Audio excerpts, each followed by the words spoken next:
You're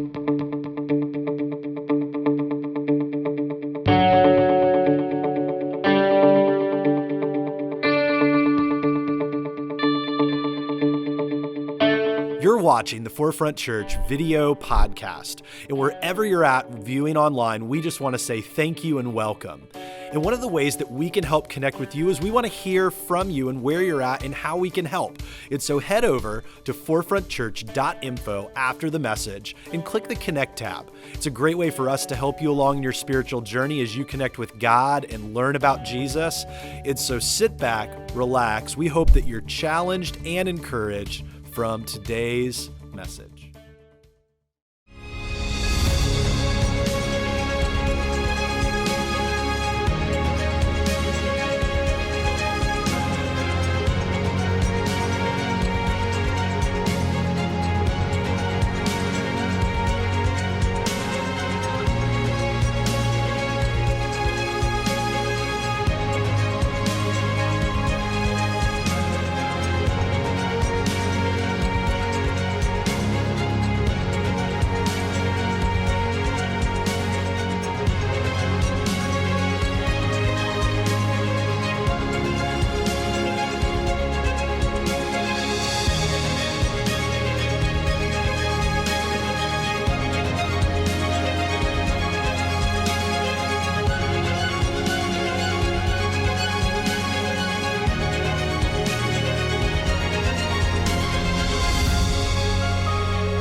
Good morning to everybody that is watching online. Make sure you share service today and let us know where you're tuning in from there in the comments. Let us know how we can be praying for you. And 10 a.m., good morning. How are you guys doing today?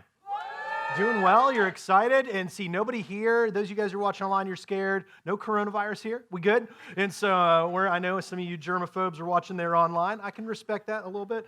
And so thankful for you guys being here as we jump into week 2 of our series Greater.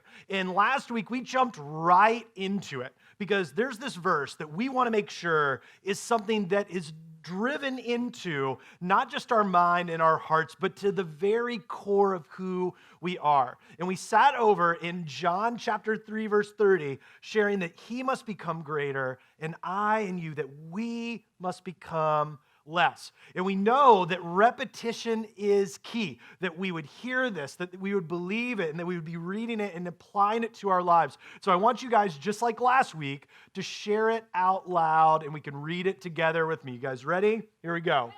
Yeah, he's ready. He must become greater, I must become less.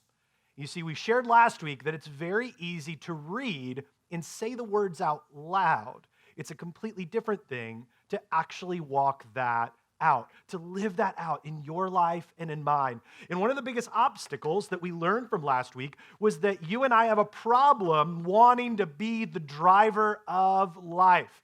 And Jesus spoke multiple times all throughout his ministry about one of the greatest things that can become that obstacle is that we would trust in things rather than God. Or the way we land is that we would trust in the created instead of the creator.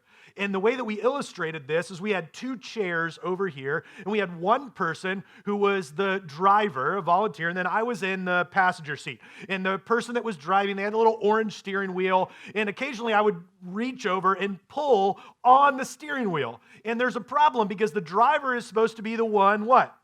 Driving. The passenger is not supposed to be, what? Driving.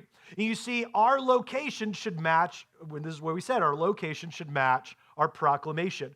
That where we're at, saying, listen, God's in control, I'm not, it should actually match that. And so if God is the one in control, that we're not trying to turn the wheel of life, or even greater, that we would be the one we say, I'm just going to do it on my own. I'm just going to be the one in control. I'm going to be the one that drives the car. And so we landed in this verse, all right, God, that you need to be the one that becomes greater. I need to be the one that becomes less. That everything out of the overflow of my life would say that you're the one that's in control and not me. And I love that that truly is the heartbeat of Forefront Church. That everything that we do points to that very precept. No matter where you see it, you saw it in Crystal's story earlier, and we're going to kind of refer to that along the way because our story impacts more than just us. This last week, the church organization that helped, they plant churches and do all that. They planted Forefront Church almost 22 years ago. I get a newsletter from them and everything, and I opened it up, and lo and behold, there was an article that, and part of it talked about us as a church. And you see, they talked about effective churches. And an effective church is a church that for every, say like 30 people, that one person makes a decision in faith. But the national average for churches is for every 85 people in a church, one person has life-changing comes. That's the average. In all of their churches that have been planted, land in that like 30 or under ratio. And then they highlighted some churches that like God is just kind of doing something that almost doesn't make sense to most people. And there were 3 churches in the entire state and eastern seaboard that they are connected with that have a ratio that is much lower than that 85-1. And one of those was here at Forefront Church that this last year, we had a ratio of 7-1. That for every 7 people that come, one person makes a decision, which is awesome. And the reason that I share that is because it's truly because that this is the precept of Forefront Church. If we're people helping people, the mission to find and follow Jesus, God, you're the one that's greater, not the name of Forefront. That you are the one that is in control. You are the one that changes lives. You are the one that heals marriages. You are the one that brings healing from grief and sadness and difficulty. God, you are greater. And because of that, we will become less. And I want to challenge each of you that in the mail this week, if you are on any type of, if we have your address, you're going to get one of these. And if you've never received mail from us, please, please, please stop by in the lobby and pick one of these up if you've never received mail from us. Because inside of it, this next coming week, in the coming weeks, we're going to have some vision nights where we're going to unpack what does it look like for our church to walk into the next chapter of our story with God. And celebrate some of the beautiful things that he's doing and get to walk through the future of what's in store because it is absolutely wonderful. And I want you to be there because this can't happen to be Jason's vision or Dan, our adult ministries pastor, or Becky over our family ministries. It can't be, our elders that are a part of it. It has to be every single one of us because what I know is that the power of you and I surrendering, saying, God, you're greater, I'm less. Like Crystal's story, we got to celebrate Crystal. She shared her story and she ended up getting baptized. Well, when she was filming, she looked at me and said, Jason, I got to share with you. I've been terrified, but I want to surrender my life to God. I want to get baptized. I said, that's awesome. And so like, we'll plan it, we'll work it out. And so she's in my small group. She walks out of this room when we were filming, tells a couple more people in my small group, hey, by the way, I want to get baptized. I'm going to do it. It's going to be Wednesday. And then they were like, hey, we've been thinking about that too. We want to get baptized. We want to take that step. And so you saw CJ and JR's story last week, but because Crystal was beginning to share her story, this began to unfold. And so I want you to celebrate with me and check this out because we got to see Crystal's story impact 2 more people as CJ and JR committed their lives to God and were baptized. Check this out.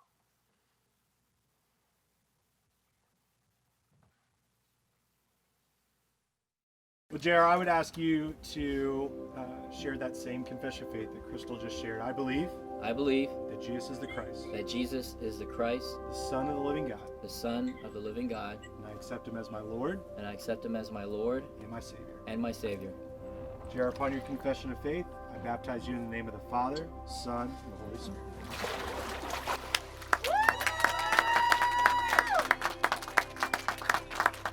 CJ, repeat the same confession of faith that your husband did. I believe that Jesus is the Christ, that Jesus is the Christ, the Son of the living God, the Son of the living God, and I accept him as my Lord and I accept him as my Lord and my Savior. and my Savior. CJ, upon your confession of faith, your husband is going to baptize you in the name of the Father, Son, and the Holy Spirit.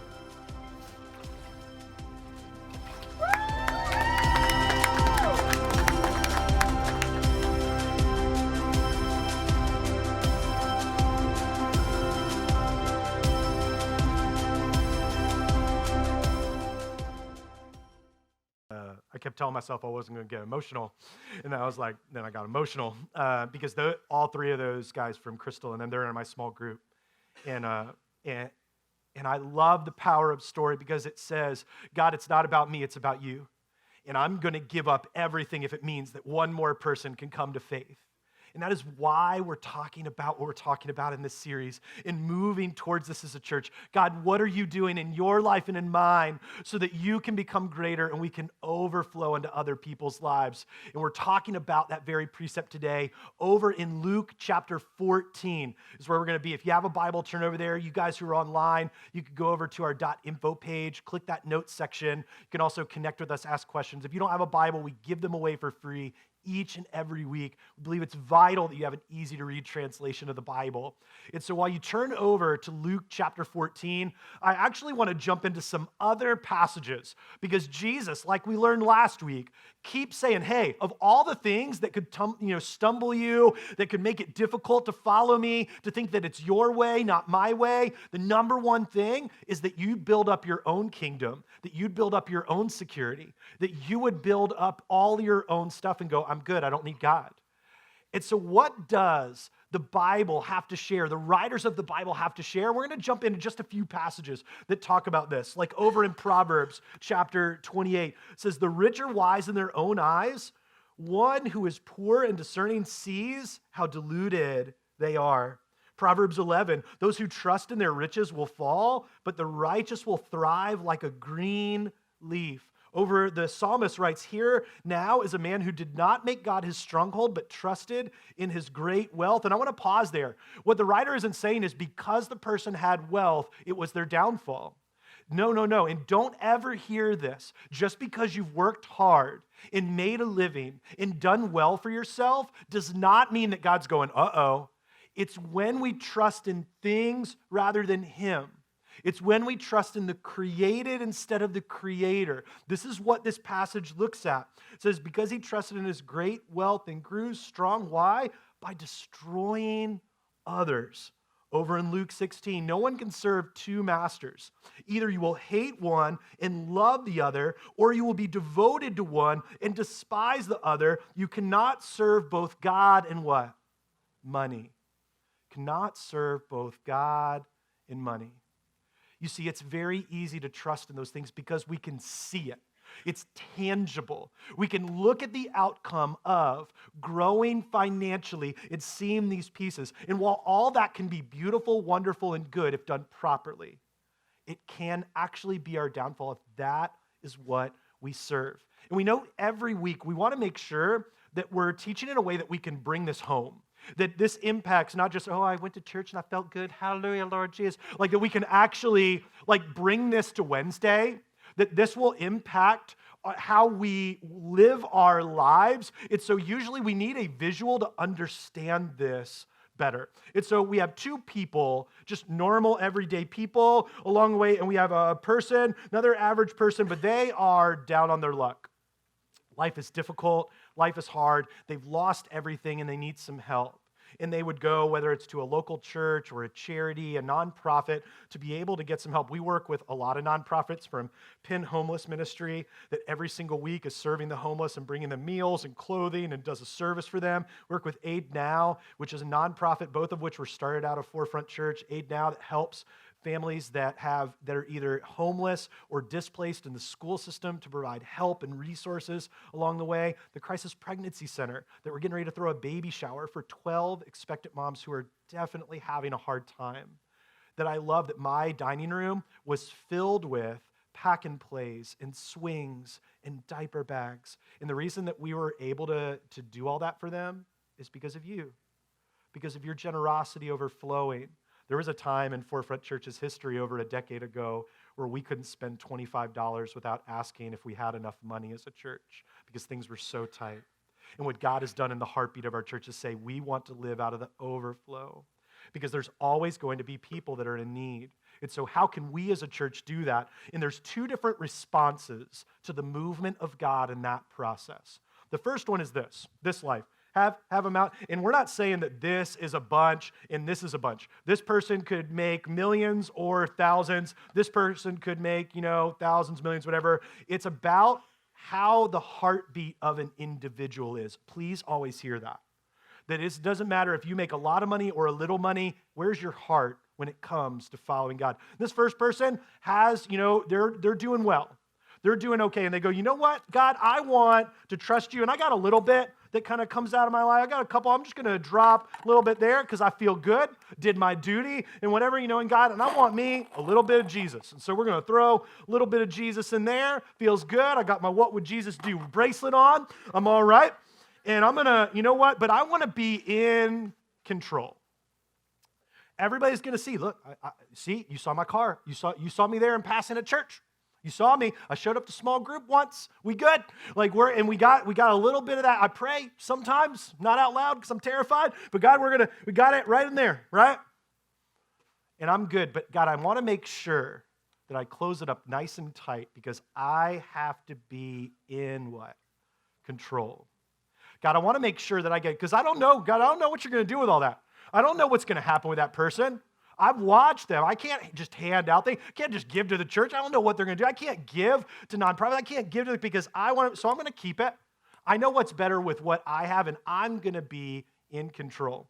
Here's the only problem. If God sees their life and goes, man, I want to pour more into you, you can't get it. Why? Because the person is closed off.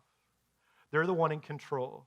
They've experienced every bit of blessing that they actually wanted, which was just enough to get by, but still be about themselves.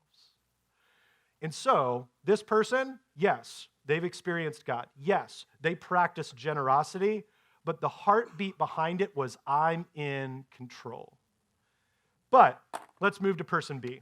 Person B, same, has means. Doesn't matter what those means are, they have means. But they say, you know what?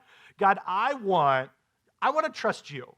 And so I know that all of this was never mine to begin with. Everything that you have, the clothing that you have, the place that you live in, the job that you have, all those things, they are never, and you might say, Jason, listen, no. God doesn't pay my mortgage. I don't see God, Father of the universe, on my mortgage payment. And I go, everything that you've been given, the blood pumping through you and the breath in your lungs and your bank account is all given to you by the mercy and grace of God. And so this person here just says, you know what? God, I'm going to trust you because you've always cared for me. And so I'm going to practice generosity and I'm going to give. And so God, you've said that I can still keep some because life and whatever, and you trust me. And so I'm going to give some, but God, I want to receive from you. And so the person in the process just gets all kinds of stuff. And then it just goes absolutely everywhere. And you're going to hear those through the rest of the service. But I promise you, we will come back to every single one of these laying around. But watch what happens. God pours into that person's life, and without even really being intentional, the overflow of their life impacts others. They can't even help it because the moment that they practice generosity with their time, with their resources, with their energy, that God says, I have enough room. And the difference between this is close-handed living, tight fist, and open-handed. This is the difference in faith. That we say, God, my life is closed off. I know how to deal with this. I need a little bit of Jesus. I'm good. Check. And God, I'm going to live openly and trust you with every bit of who I am because you will always provide. And you see this difference here, this greater love comes from the overflow of your life and mine in Jesus. When we live open-handed, it impacts everyone around us. They can't help it. And even then, they begin to bump into Jesus out of the overflow of our life, and they don't even understand it. They're like, man, I met you, and then I went into the store, and like this person was nice, and I bumped into this moment and just started thinking about stuff. I go, yeah, that's Jesus. Like because you can't help, it will just move its way out into all kinds of facets. And you may not even see it because you're parked here, you're just practicing generosity, and they're going through life bumping into moments with God, and they're seeing God in ways they never have before. And they just go, man, there was another God moment. What happened? And it was all because of the overflow moment in your life. But then our words and our actions don't always match up. We say, I want that. I've yet to meet a person who's come to faith, who's engaged in church, who goes, I want my life to be totally closed off and I just want a little bit of Jesus and I'm good. No, they go, I want the floodgates to be opened. But then I go, well, then why don't your actions match what you're saying? You see, money is only a tool.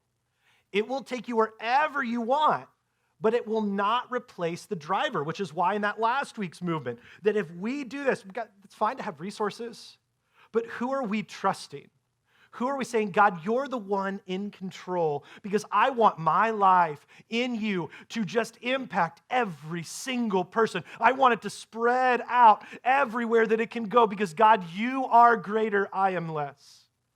You see, even out of the overflow of what happened in this person's life, it did not overflow and see. In that moment, you didn't see a bunch of overflow that looked like them. Every bit of what overflowed out of their life was, that's God.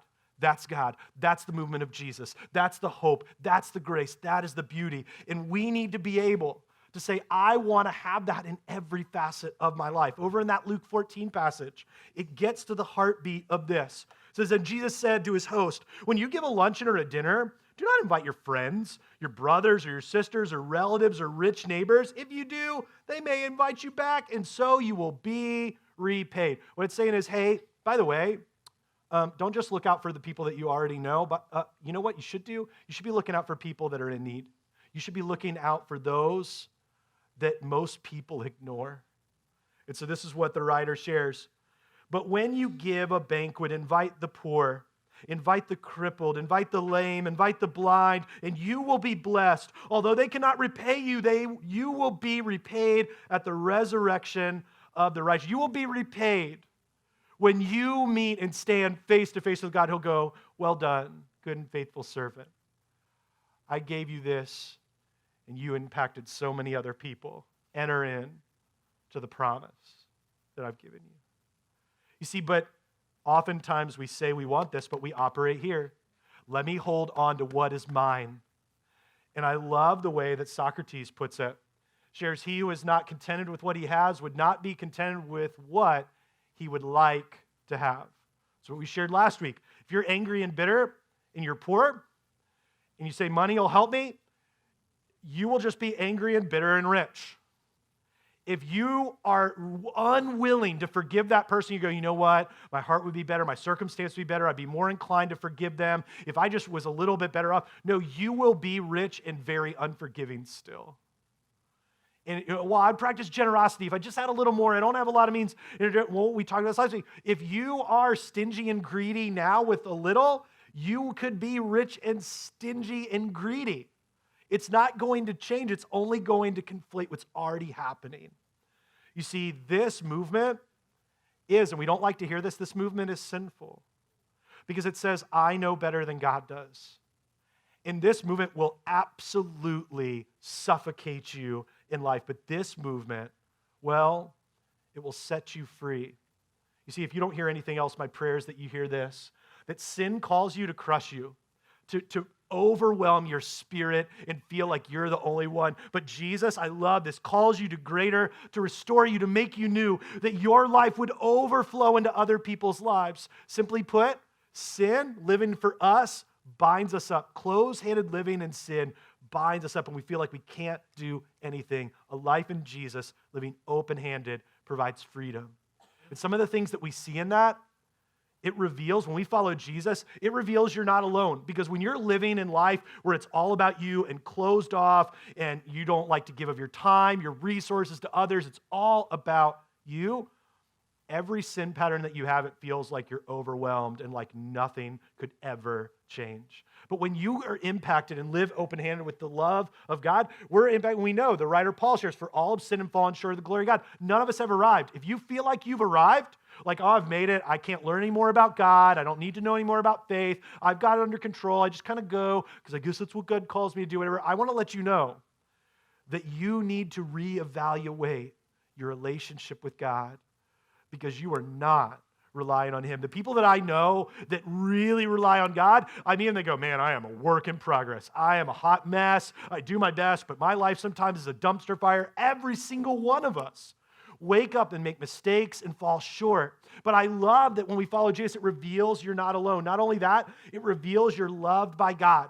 Because when we're in the throes of being closed-handed and all about us, it can feel like we are not loved. I'm too bad. I'm too angry. I'm too bitter. I'm too frustrated. I'm too grief-stricken. God, there's no way you could love me till I make it and get it together. The Lord is not slow in keeping his promises. Some understand slowness. We're praying, God, hurry up and fix it. We go, no, instead, he is patient with you, not wanting anyone to perish, but everyone to come to repentance, to everyone to say, God, I don't have it together. God, I need you. And I love that his invite is open to all. When we stop living closed and we start living open-handed, we understand and it reveals that his invite is imperative, that we will not be fulfilled living like this. I can tell you from firsthand experience, living selfishly and closed off and tightening this down, it never satisfied. I felt like my life was coming unglued. Even all through middle school and high school, trying to impress friends. When my parents would take me to church, I started going, man, I don't really know if I believe in God. The moment that friends would say faith was dumb, faith was stupid, I go, yeah. And I went down this road of denying God, of it's all about me. And I can tell you, there were moments where it felt amazing, but it was fleeting. The moment that it felt satisfying completely slipped away. You go, yeah, I'm going to impress. Yeah, I'm going to do this stuff. Yeah, it's going to be all about me. The moment that I said, God, your invite isn't coercing me to follow you. You're just open-ended, saying, listen, this is the way it is. That open-handed living was absolutely freeing.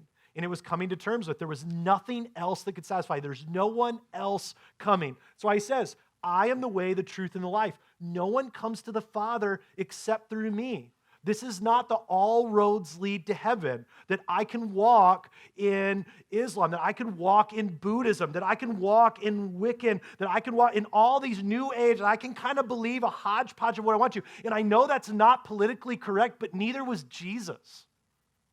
Jesus wasn't saying, hey, you know what? Kind of believe whatever you want and it'll be fine.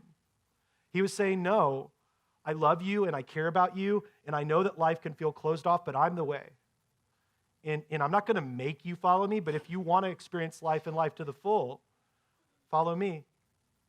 And I will satisfy everything you desired. You see, this is why I love Crystal's story. Because Crystal was invited by a friend named Jesse. And Jesse's life started getting changed here at Forefront, so she invited her coworker. Now, her coworker had already heard about the church because we do an annual donut drop. And donuts were dropped off at her Food Lion location that had Forefront's name on it. And so she started hearing about the church before her friend ever invited her. And then her friend invited her, and so she came. And she started getting engaged and serving and getting into a small group. And then she said, hey, I really want my friend Amber to experience this too. And so Amber started coming because she was invited by her friend Crystal. And Amber decided to follow Jesus. And Amber got baptized. And Amber's faith started growing. Then Amber joined a small group. And then Amber started serving. And Amber goes, I can't let this sit where I'm at. I got to share this with somebody else. And so she shared it with her friends Anna and Johnny. And Anna and Johnny started coming. And then they started serving. And then their lives started changing. And now they're serving at our Get Connected area. And then they said, we can't keep this to ourselves. And so they shared it with her sister. And then they started coming. And then they want to invite other friends. And the trickle-down effect is that when we live open-handed, lives are impacted for eternity in heaven.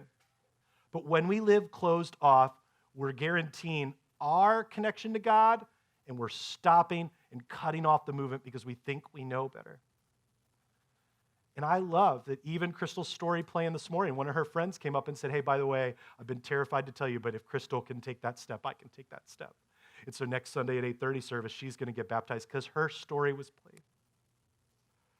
And because Crystal believed enough in following Jesus, her friend Amber's life was changed forever. Let's take a look. Hi, I'm Amber, and I've been coming to Forefront for just about 3 years. I came to faith when I was about 17 for the first time.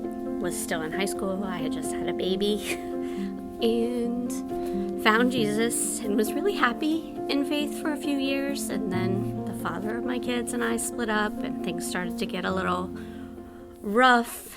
And I found myself backing out of that, really just kind of pushing my relationship with God away. That lasted for a lot of years. I went through a pretty lengthy battle with alcohol, a pretty lengthy custody battle over my kids. And about 3 years ago, Crystal invited me to come here and had a meeting with Dan about where I was in my journey in faith and where I wanted to be. And I mean, I don't like to use the word hate, but a lot of bad feelings in my heart to, my kid's dad. And Dan said to me, I don't think that you really need to forgive him. I think you need to forgive yourself. And it just, when he said that to me, it just allowed me to open my heart totally. And it was the change that I needed. For the first time in a really long time, I could feel God moving in my life. It didn't take very long to find my way back at that point.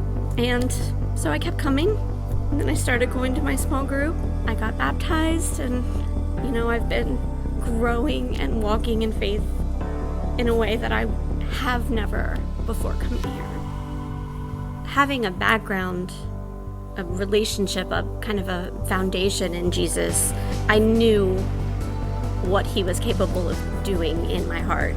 When you guys say you're a place that helps people find and follow Jesus, you walk it out in every step. I knew that I could do that Jesus had never really gone away from me. It was me that had gone away from him.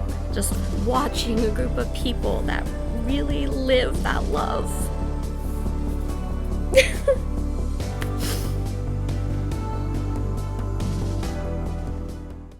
So Amber sat a few weeks ago as they were hanging out with her grandbaby, and she was scared because she would see her ex. She said, God, give me strength. And she sat in a room for one of the first times in almost forever, and was able to have a conversation and to love well. She said, I wouldn't have been able to do it if I didn't open up my life and say, God, it's not me, it's you.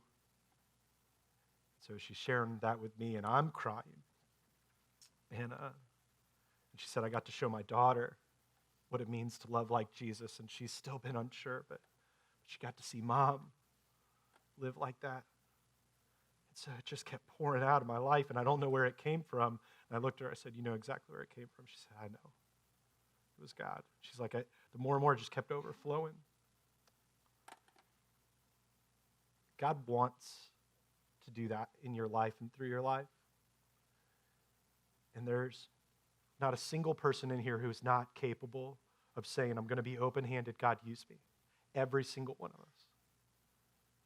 See, one of my prayers for Forefront Church by the fall of this year is, and I know it freaks the staff out, one of my prayers is that we double in size. Because every single one of you knows one person who needs to know Jesus. And you have a person that by the fall needs to be here and experiences love and grace. So that we have to do 5, 6, 7, 8, 10 services. I will let my voice be hoarse like the end of a major league game. And I will want to hear you sing next to your friends who need Jesus.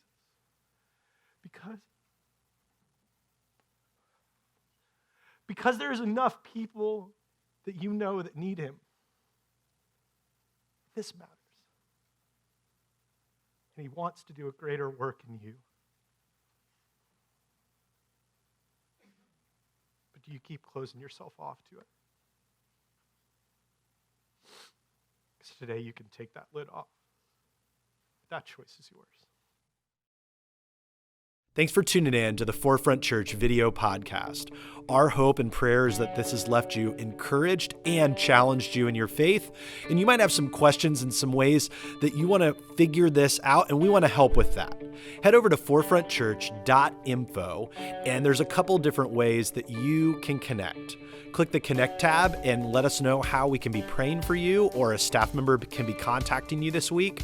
Maybe you have just been encouraged by this and want to support the ministry here at Forefront Church. You can click the Giving tab, as well as other tabs that are in there to help you along in your journey with God. And so we're thankful for you. Thanks for tuning in. And we cannot wait to see you again here online on the video podcast. We love you, and we'll see you then.